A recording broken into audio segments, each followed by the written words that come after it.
आज हम आगे चर्चा करते हैं पंचायती राज एक्ट पर।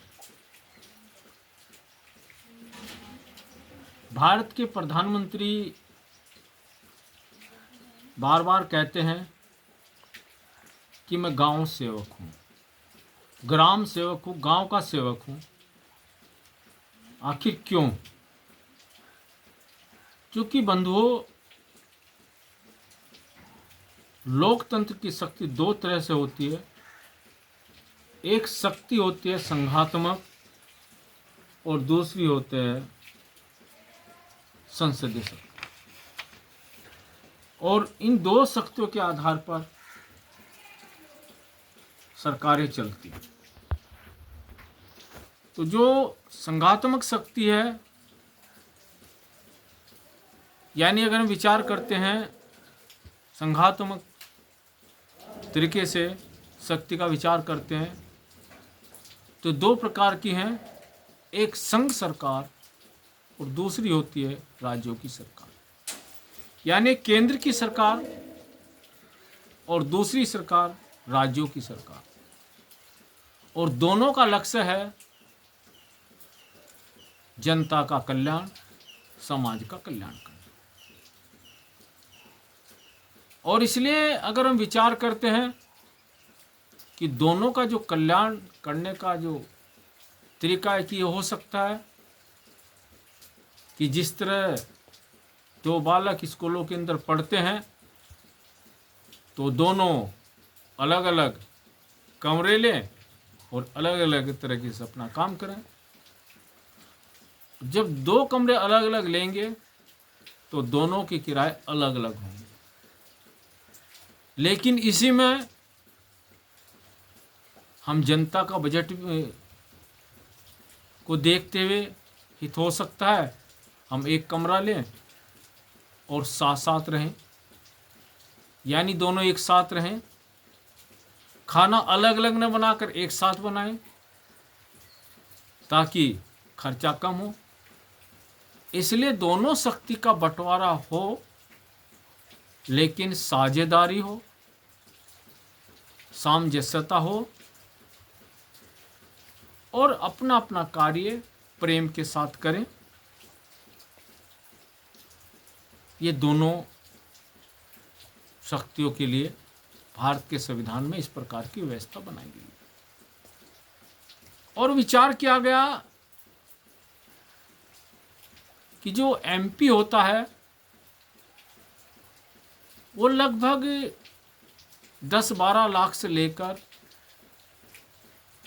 20-25 लाख वोटरों पर बनता है, यानी उसके क्षेत्र में हजारों गांव आते हैं। हजारों गांव का मतलब है एक साल के अंदर अगर प्रतिदिन एक गांव में जाए तब भी कई वर्ष लग जाते हैं। इसलिए जो अपना प्रतिनिधित्व है, दिल्ली के अंदर एमपी होते हैं यानी लोकसभा सदस्य होते हैं, उनके सामने हम अपनी बात नहीं ठीक से रख सकते। इसी तरह राज्यों के अंदर जो विधायक होते हैं वो भी लाखों की संख्या में बनते हैं और एक विधायक के क्षेत्र में भी लगभग 150-200 गांव आते हैं, यानी अगर गांव का दौरा करे तो एक वर्ष के अंदर मुश्किल से प्रत्येक गांव पहुंचा जाता है। इसलिए इससे अच्छा यही रहेगा कि जिस तरह दिल्ली के अंदर लोकसभा है, प्रदेशों के अंदर विधान परिषद विधानसभा है, उसी तरह गांव के अंदर भी गांव के व्यक्तियों के द्वारा गांव की एक संसद बने, विधानसभा बने, जिसको गांव की ग्राम पंचायत नाम दिया गया, क्योंकि इसके द्वारा गांव के लोगों के आधार पर और गांव का प्रत्येक व्यक्ति जिसकी उम्र 18 वर्ष है वो उसका स्थायी सदस्य होगा। यानी जो व्यक्ति गांव के अंदर वोट डालता है वो उसका सदस्य होगा और जिस तरह से MP MLA हमको प्रतिदिन नहीं मिल सकते, लेकिन गांव का प्रधान जब बनाते हैं या गांव का जो प्रधान होता है वो अच्छा है या बुरा है, उसका व्यवहार कैसा है, जो प्रत्याशी खड़े हैं श्रेष्ठ कौन सा, अच्छा कौन सा, इसका विचार हम गांव के लोग कर सकते हैं। और गांव का प्रधान दूसरे तीसरे दिन हमको जरूर निश्चित रूप से गांव में घूमता हुआ मिल जाता है और मिल सकता है। उसके सामने अपना विषय रख सकते हैं कि गांव की ये समस्या, मेरी ये समस्या, इसका समाधान इस प्रकार से हो।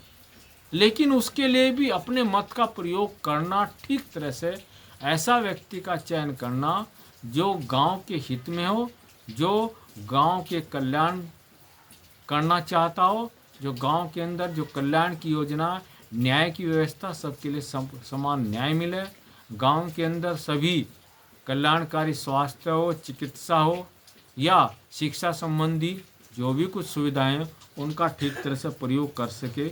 इसलिए गांव के अंदर ग्राम सभा या ग्राम पंचायत और उसकी समिति बनी है और उसका जो प्रमुख प्रधान है होता है, वो प्रधान होता है, उसका चयन हमको बड़ी ठीक तरह से करना चाहिए।